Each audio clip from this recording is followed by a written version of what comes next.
Let them praises give Jehovah. They were made at his command. Them forever he established. His decree shall ever stand. From the earth, oh, praise Jehovah. All ye floods, ye dragons all. Fire and hail and snow and vapor, stormy winds that hear him call. Let them praises give Jehovah, for his name alone is high. And his glory is exalted. And his glory is exalted. And his glory is exalted, far above the earth and sky. This is chapter 12. We handed these out last week. There are many more here if you need that. Also, last week I referred to a poem, the metaphor of an anvil and a hammer. And if you'd like a copy of that, I brought some copies over there. I didn't distribute it here because not everyone, I guess, would like a copy of it. But if you would like that poem, it's over there. But it reminds us of symbolism. Of course, in the book of Revelation is replete with symbols. And the question is, how do you interpret those symbols? Of course, in that poem, the anvil and hammer is about a blacksmith shop. It's not until you get to the final stanza where we see that symbol. The anvil represents God's Word. And the hammers represent those who are opposing God. And the anvil stands, the hammers are worn out. So again, we see, even in our pop culture, symbolism is all around us, and we can interpret it or have others interpret it for us. So we're in chapter 12, and I don't know if this means anything or not, but the book of Revelation has 22 chapters. We have finished 11. So that means, if you do the math, we're halfway through. Now, I have asked before, are we going into too much detail? Do we need to speed this up and kind of move along and hit the high points rather than going into some of the deeper things? Whatever your thoughts are, let me know, and I will certainly take that into account as we study. And going at this rate, it'll probably be in the fall before we finish chapter 22. Hopefully by then we will have maybe a better appreciation of Revelation and its message and its meaning for us. In chapter 12, if you look at your handout, in the opinion of many commentators, chapter 12 of Revelation is just as puzzling as chapter 11. And if we read through that, I think we'll notice that. The opening verses introduce us to a woman with a child. And so we'll say, who's that woman? Who's the child? A great red dragon, and also remind of the significance of the number 1,260 days. So, having set the stage for that, I'll read through chapter 12. And I'm reading from the New American Standard this morning.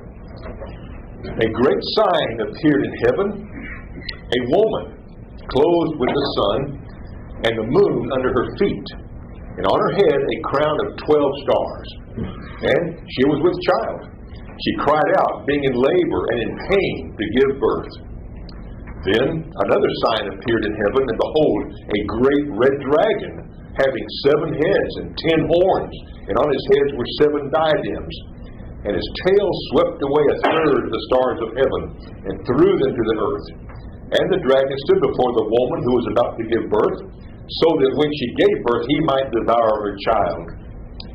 And she gave birth to a son, a male child who is to rule over all the nations with a rod of iron. And her child was caught up to God and to his throne. Then the woman fled into the wilderness, where she had a place prepared by God, so that she would be nourished for 1,260 days. And there was war in heaven. Michael and his angels waging war with the dragon. The dragon and his angels waged war, and they were not strong enough, and there was no longer a place found for them in heaven. And the great dragon was thrown down, the serpent of old, who is called the devil and Satan, who deceives the whole world. He was thrown down to the earth, and his angels were thrown down with him. Then I heard a loud voice in heaven saying, now the salvation and the power and the kingdom of our God and the authority of his Christ have come. For the accuser of our brethren has been thrown down, he who accuses them before God day and night. And they overcame him because of the blood of the Lamb and because of the word of their testimony. And they did not love their life even when faced with death. For this reason, rejoice, O heavens, and you who dwell in them. Woe to the earth and the sea, because the devil has come down to you, having great wrath, knowing that he has only a short time. And when the dragon saw that he was thrown down to the earth, he persecuted the woman who gave birth to the male child. But the two wings of the great eagle were given to the woman, so that she could fly into the wilderness to her place, where she was nourished for a time and times and half a time from the presence of the serpent.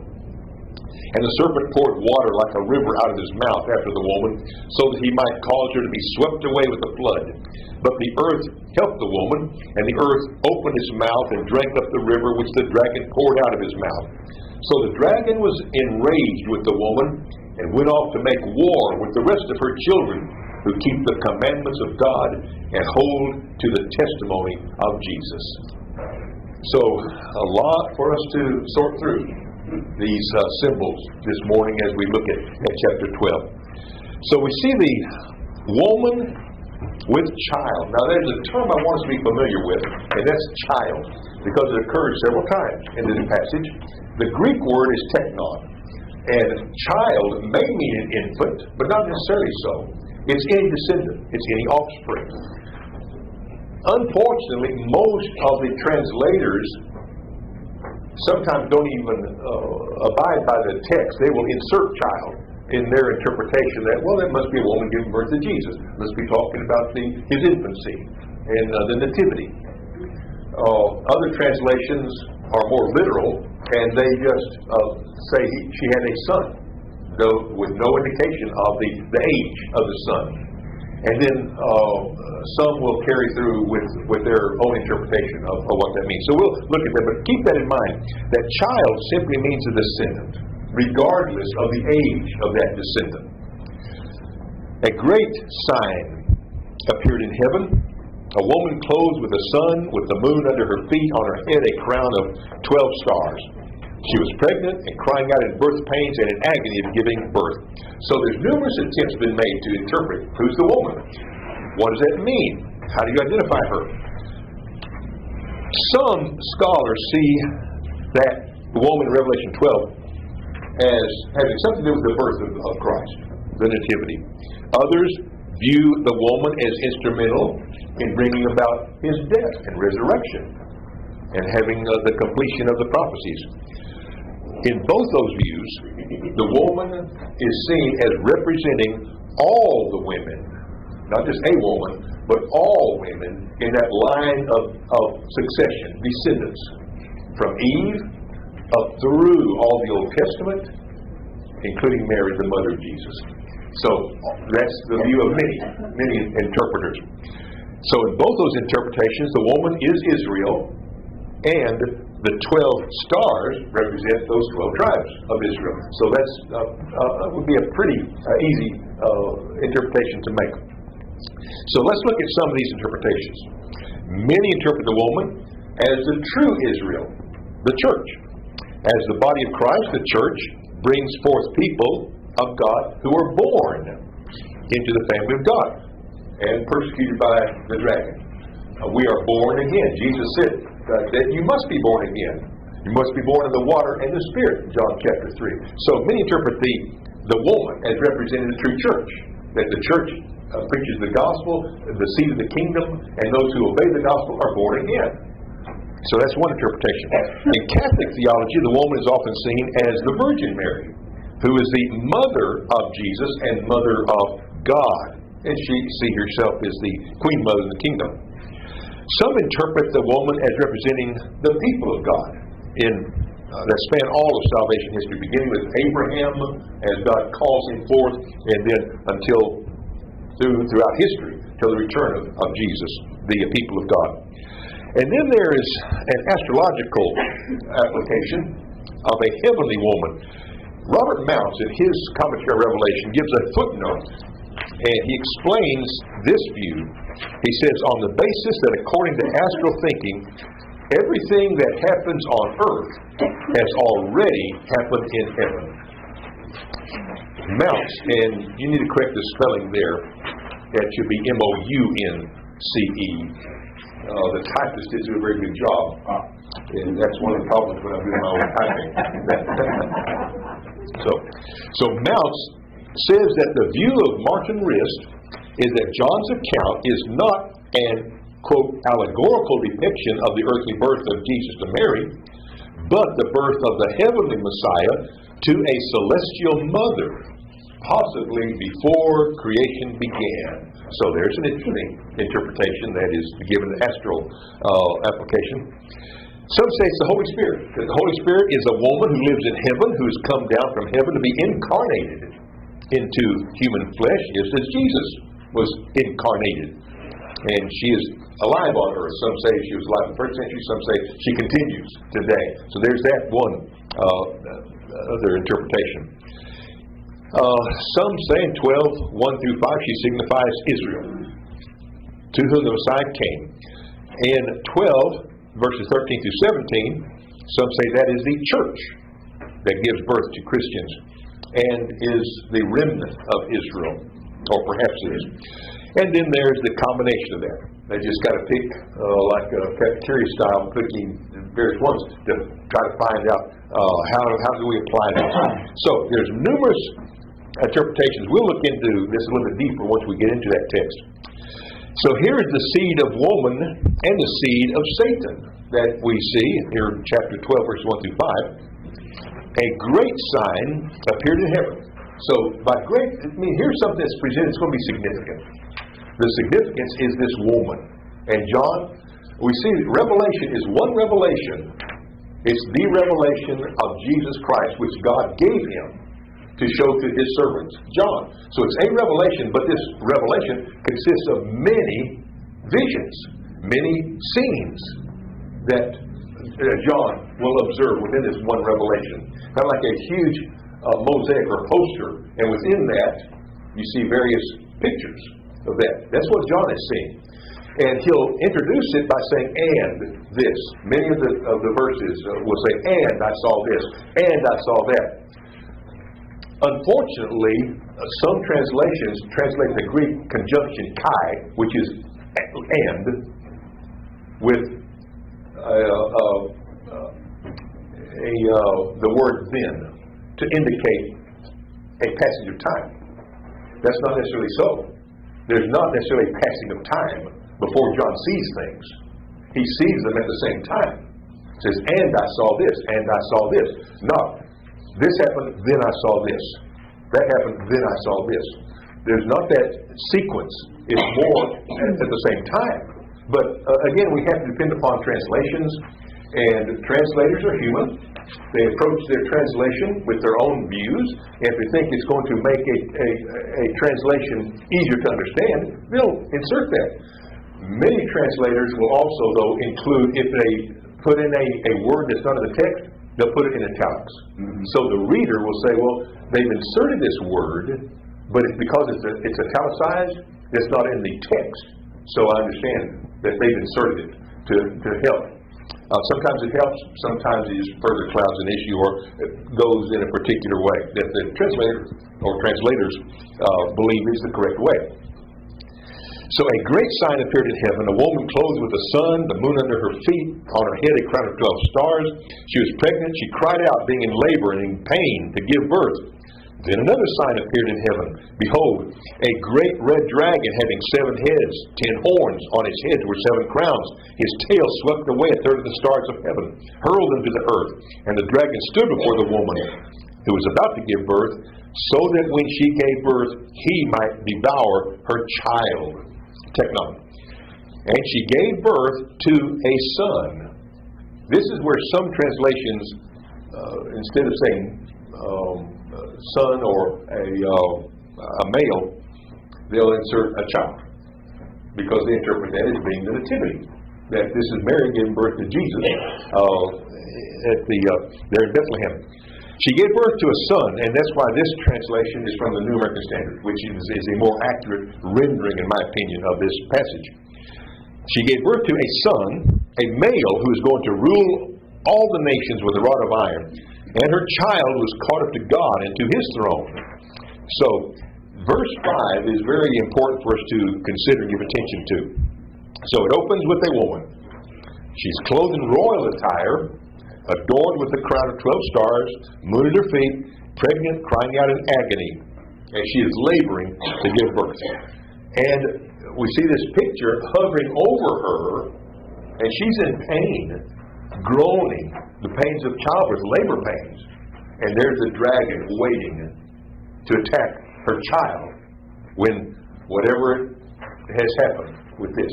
So if it's the nativity, it's when Jesus is born, or if it's at his death and his resurrection, it's at that time that Satan is trying to devour and destroy the work of God. So she gives birth to a male child who is to rule the nations with a rod of iron. And then the male child is caught up to God and to the throne of God, and his mother flees into the wilderness. So all of this is a clear reference to Christ. He's the prophesied seed of woman, Genesis 3 verse 15. And he's ordained to rule. The question that arises is this. Is it speaking about the nativity and the birth of Christ? Or is it a reference to the death and the resurrection of Christ? Most all commentators see that verse as the birth of Jesus. That is Jesus in Bethlehem, and it's Mary and the nativity. And many translators or many commentators see that as the resurrection of Christ, being the firstborn from the dead. So we'll examine some of these. And I've mentioned here for several reasons this latter view, that it refers to the death and then the resurrection of Jesus as being the more reasonable interpretation, understanding of this verse.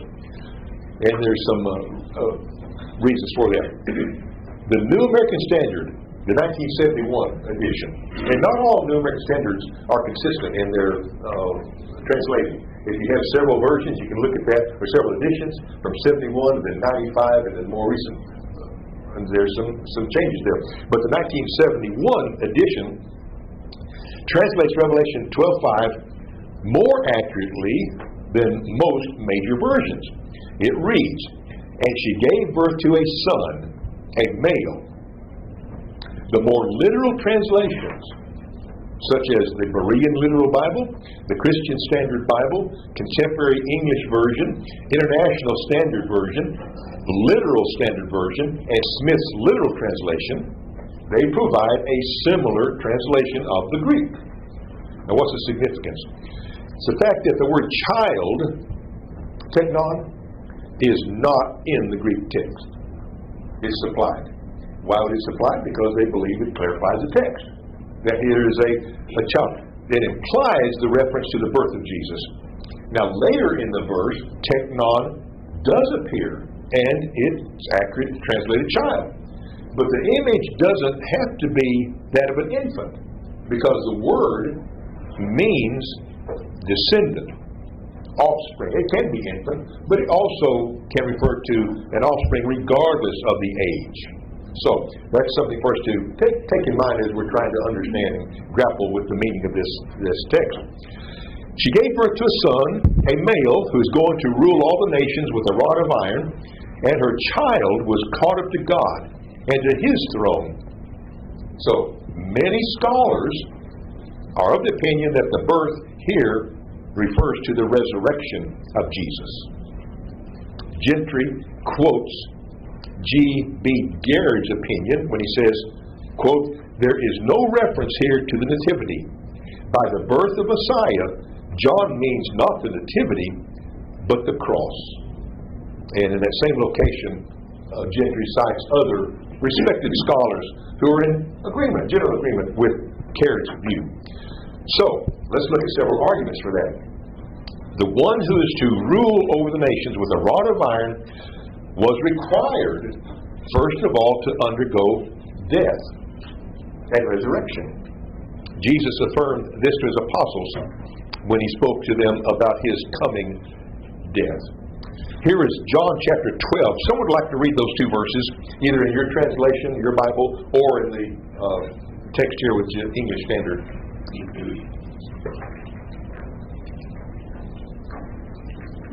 There at the bottom of page 3 is John 12, verses 23 and 24. All right, come for the Son of Man to be glorified. Truly, truly, I say to you, unless the grain of wheat falls into the earth and dies, it remains alone. But if it dies, it bears much. Thank you, Steve. Thank you. So there is Jesus. He's speaking to his apostles, and he's speaking about his coming death. He says it's necessary. A grain of seed is planted. It must die before it springs forth. When it springs forth, it produces much fruit. He's speaking about his own death. But his death won't be the end. It'll be culminating in much the blessedness that will come about because of his resurrection. Sam? I'm confused because wasn't there already a war between Satan and God eons ago, and how could they be fighting again? Well, that's what we assume, isn't it? But there's going to be arguments made that this is not something that took place ages ago or millennia ago or millions of thousands of years ago in heaven. That it's something that took place during Jesus' lifetime. Because Jesus remembered his ministry. His apostles came back to him, or his disciples came back and said how much good they had done. And he says, while you're out there, I beheld Satan falling from heaven. So Satan was being limited at that time. Jesus himself said, no man can come into a strong man's house unless he first binds the strong man. Satan was in control on the earth as he's been active. Jesus spoke about binding him.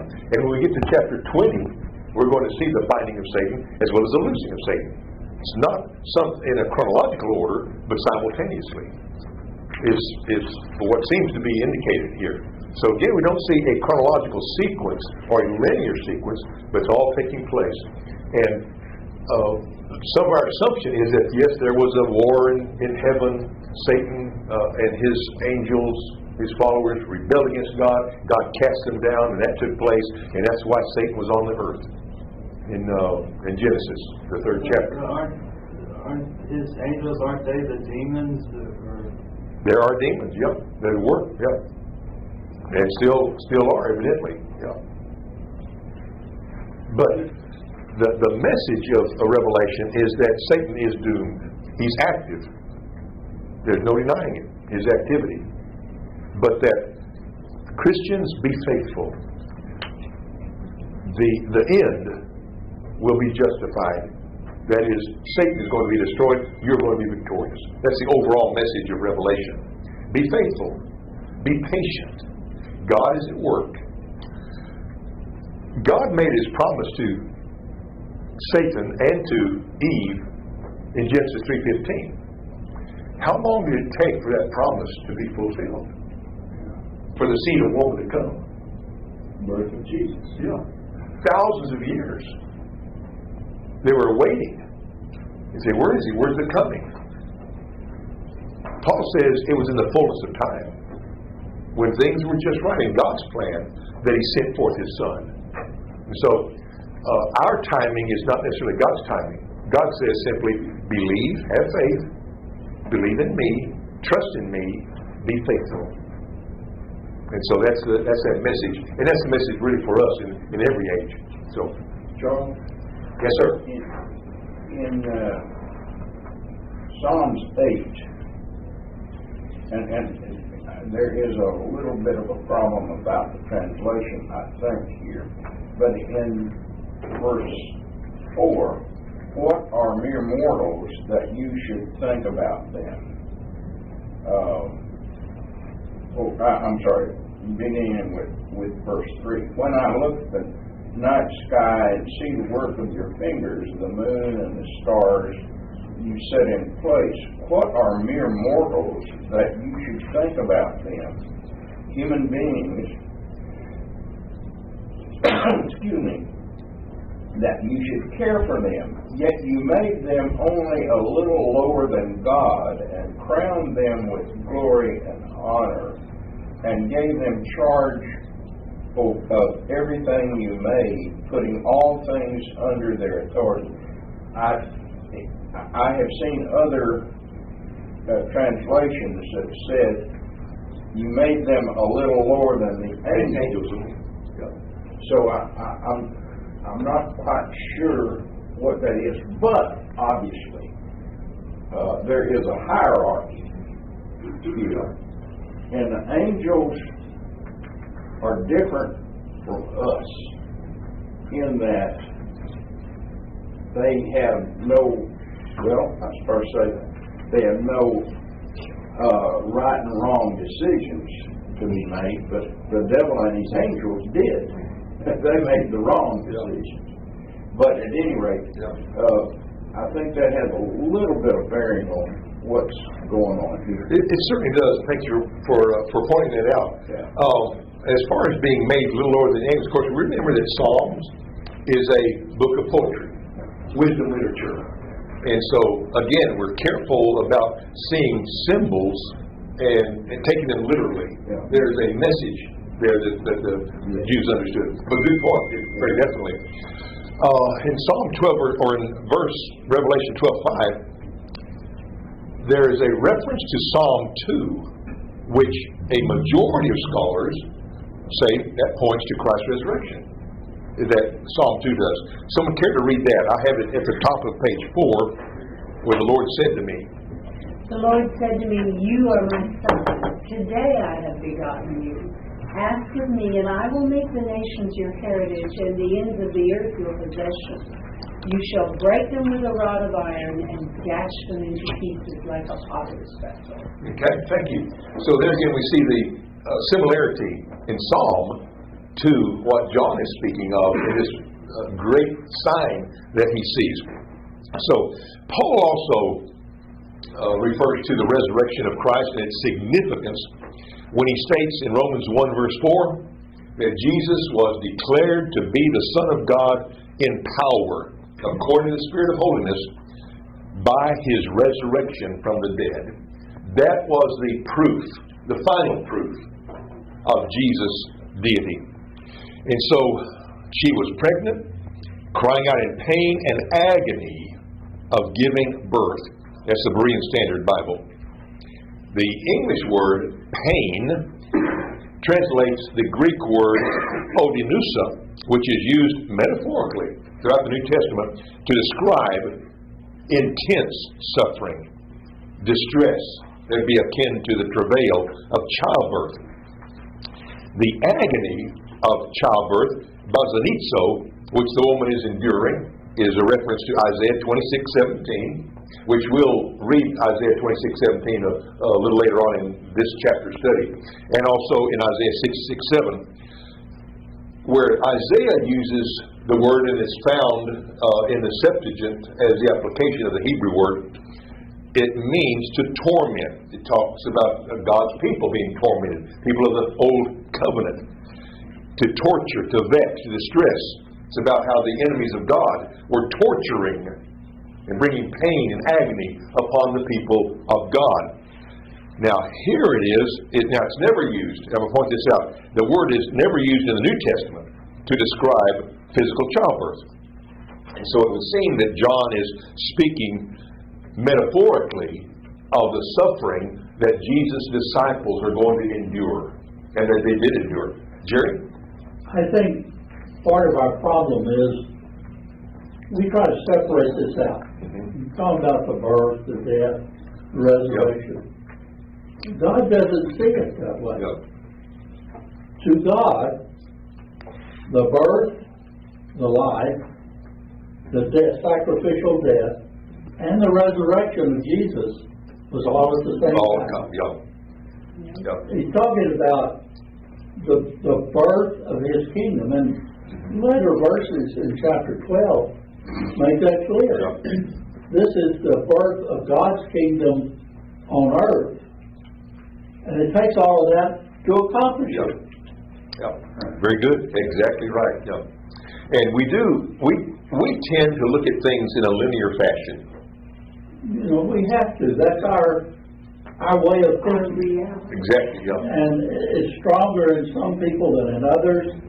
But nearly all humans see things in a linear way. We have to have time. It helps us. On our charts, we put up time, years. This happened then and this happened.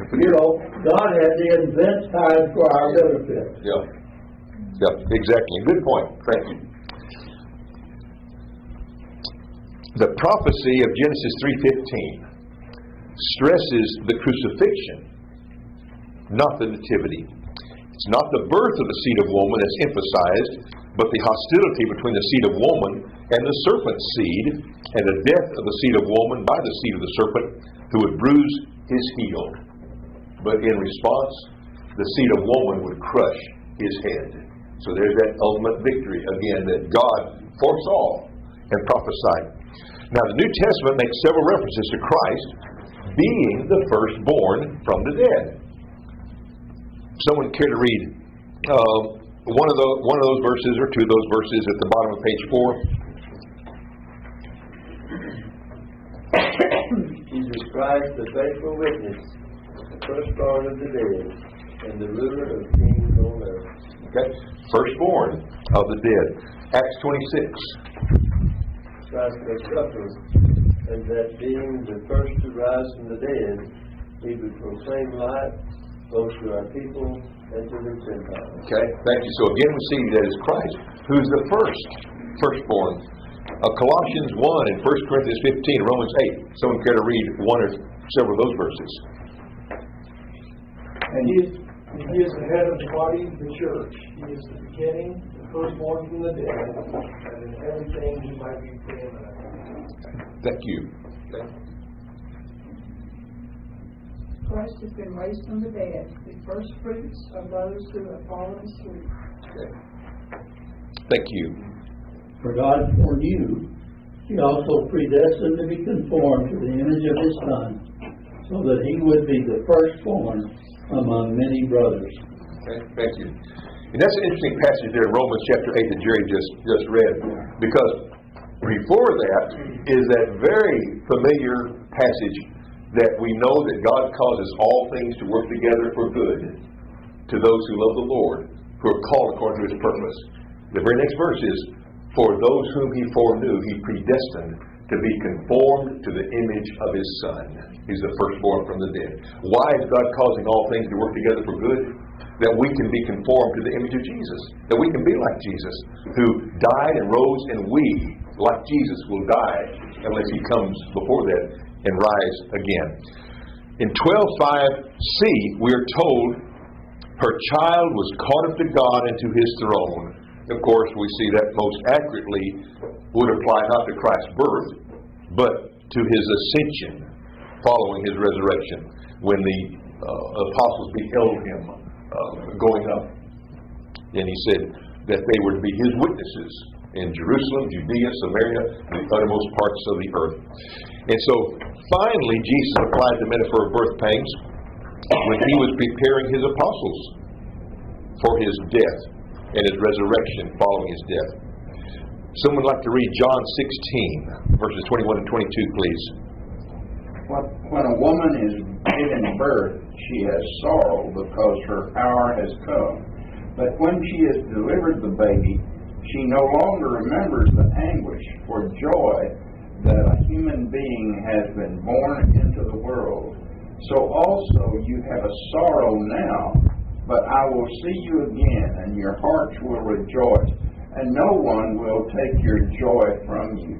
I'd like to comment on that. Please. Yeah. I've delivered probably 1,500 babies in my lifetime. And that is true. The labor is forgotten, but what it is really like is forgotten when you hold the child. And it's crazy.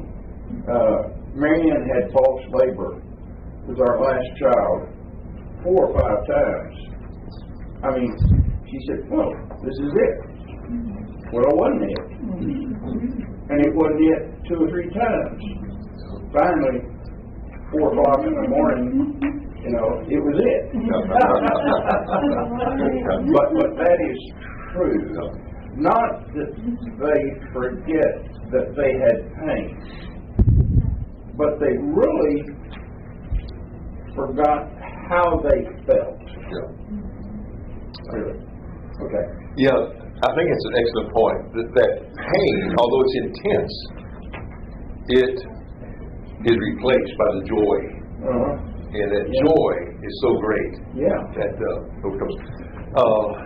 I can't even imagine the pain of childbirth, and especially back before there were the anesthesia or methods that would ease that pain. So, well, We always say that it's up to the man, there's only one. yeah. I tell you, and there's all kind of gradations. There's some women, I mean, they used to say about the Indians, they just squat down and have a baby and they just pick it up and go on. Yeah. And there's some people like that, some women like that, and then some it's an all day, all night, next day affair. So there's a lot of gradations in there. Evidently, it was so well known that when John mentions it and Jesus refers to it, people could relate to it. Since we know what he's talking about. Right. And Jesus relates that to his death. It's a time of great sorrow, but there be the joy replacing that in time with his resurrection. And so things to consider. This great sign, we'll look at this woman. John stresses that it is a great sign. So that signifies that this person, this woman, is critical to understanding what's taking place in God's plan. And all of this is according to God's plan, as God has put it in motion immediately after the fall, when he condemns Satan and gives that promise of the seed. And then in the New Testament, John refers to this a woman. So who is it he's referring to? The main figure, the woman, was a recurring biblical symbol. We see it throughout the Old Testament and in the New Testament that represents the people of God. The woman that John sees is not limited to Mary alone, but includes the entire generational line of mothers since Eve, which would be Sarah, Rebecca, Rachel, Jochebed, Bathsheba, other women of the covenant, all involved in God's plan up to the time of the culmination of the birth of the seed of woman in Mary. According to Matthew's genealogy, from Abraham to David were 14 generations. From David to the deportation to Babylon, 14 generations. From the deportation to Babylon into Christ, 14 generations. So it seems that this vision that John has in chapter 12 sees the spotless image of God's Old Testament and New Testament covenant people in their purity as God's wife. And that's how God envisioned Israel as his wife. We're going to look at some passages next week when we get started. In fact, these passages that you see on page 5, 12:1b, this recurring biblical symbol, Isaiah 26:17, 15 verse 1, 54:4, Jeremiah, Ezekiel, Hosea, Micah, and New Testament. We're going to read these next week and have a greater appreciation for how God viewed his people. And we've already mentioned this, that God said that as a husband to you, said, you're my wife. That was the relation, that was the covenant that he made of faithfulness, of provision, of love. But Israel played the harlot. And numerous times until finally God will divorce her. And that's what happens in 70 AD. God brings His judgment against them. He uses the beast, Rome, Nero, to conquer His people. And that'll be the divorce. The Judaism will end with the collapse of the temple, the ending of the priesthood and the sacrificial system. That will come to an end. And we see in the close of Revelation, He sees the new bride of Christ coming down, prepared. And those are invited to come to the supper, the wedding supper of the Lamb with His bride. So, obviously there can't be a wife and a bride. There would be bigamy. And so God divorces Israel. He expands His invitation up to the world to come and be my bride. And that's what the church is, the bride of Christ. And we'll look at that as we move on. But next week, God willing, I have some passages here that have about the 11 verses that I'll distribute and have you read if you'd like to. Anyone that would care to anyway. So we'll look at that, God willing, next week. This marriage relationship, back on page 6, chapter 12, verse 2. The female symbolism is not based only on the marriage relationship between God and His covenant people. It can be traced back to Genesis. In the Genesis 3:15 prophecy, the aftermath of sin into the world through the disobedience of Adam and Eve, God reveals what is the very first messianic prophecy concerning the serpent, the woman, and the seed of woman. And to the serpent, the Lord God says, I will put enmity between you and the woman, between your seed and her seed. He will crush your head. You will strike his heel. So there is the Hebrew word, seed, in her seed. Zerah. That's a third person feminine, singular. The only place in the Old Testament, or New Testament for that matter, but the New Testament is Greek, not Hebrew, but the only place in the Old Testament where the Hebrew word Zerah is attributed to the woman. Seed always comes to the man. It is the male seed that's to be propagated. But here is a clear reference to a virgin birth that will happen, the seed of woman. And the seed of woman will have his heel bruised. It'll be painful, but not fatal. The seed of woman will crush the serpent's head. A blow to the heel is painful. You walk out in your yard barefoot, you step on a rock or a stick or a thorn or something, it hurts. But it doesn't kill you. But you have the head crushed is fatal. And that's what God is saying is going to happen to the serpent. And Paul, when he's writing to the Romans, he says, the God of heaven is going to crush the head of Satan beneath your feet shortly. So all this is taking place in God's timing. So I think probably our time is about gone. Go this morning. But as we wrap up, any of your thoughts and conclusion, observations as we bring this morning class to a close? Just a small. In the last part you read right here, it says, "He will crush your head, and you won't strike his heel." Yeah. You said it's the other way around. God is speaking to Satan. Oh, okay. Yeah. He is telling Satan this is what's going to happen. Yeah. The seed of woman is coming. Yeah. So I comment on Romans chapter 8, verse 29. Okay. We talked about predestination. A lot of people read that and they think you're predestined from the time you conceive your salvation or your eternal destination is predestined. Therefore, it doesn't matter how I live, I'm already can't do anything about it. Yeah.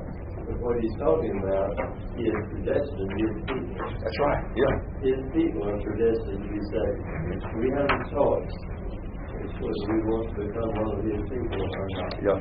So that's how we are predestined. Exactly. Yeah. Yeah. God is predestined all of his saved people to save. And his plan is for us to be conformed to the image of his Son. So, yes, good point. Thank you for that. It's time. It is time. Okay, let's go worship. Thank you, everyone.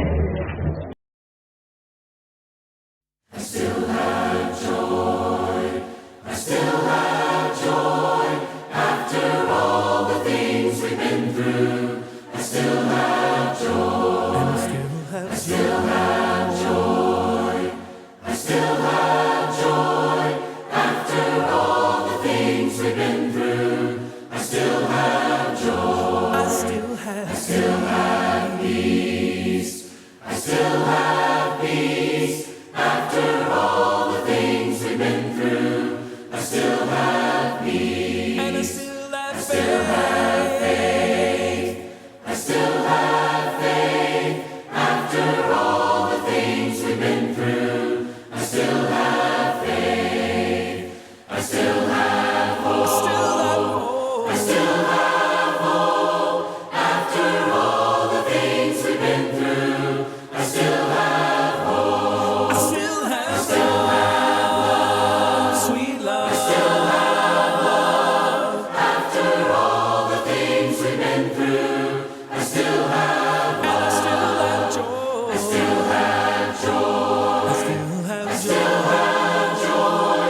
After all the things we've been through. After all the things we've been through.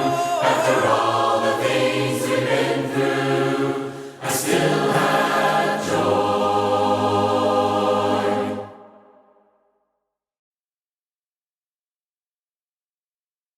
We place you on the highest place, for you are the great high priest.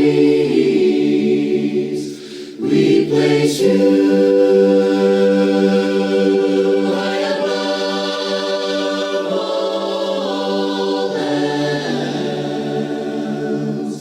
all else, and we come to you and worship at your feet.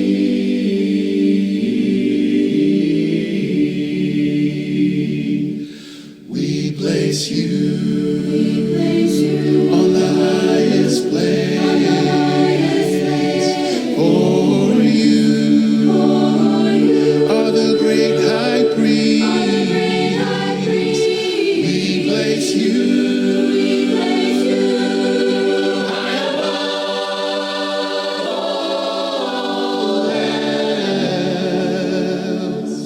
all else, and we come to you and worship at your feet. We come to you. We worship